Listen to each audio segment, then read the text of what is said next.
Ötən gecə Bakı şəhər Nərimanov rayonunda baş vermiş ağır yol qəzasında həlak olan 19 yaşlı Ramal Səfərlinin görüntüləri yayılıb. Sferas xəbər verir ki, hadisə saat 21:00 radələrində Əhməd Rəcəbli və Fətəli xan Xoyski küçələrinin kəsişməsində qeydə alınıb.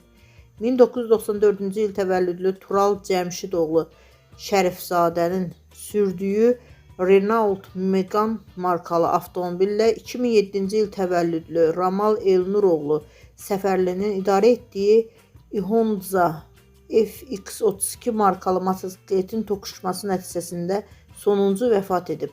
Faktla bağlı Nərimanov rayon polis idarəsində cinayət işi başlanılıb.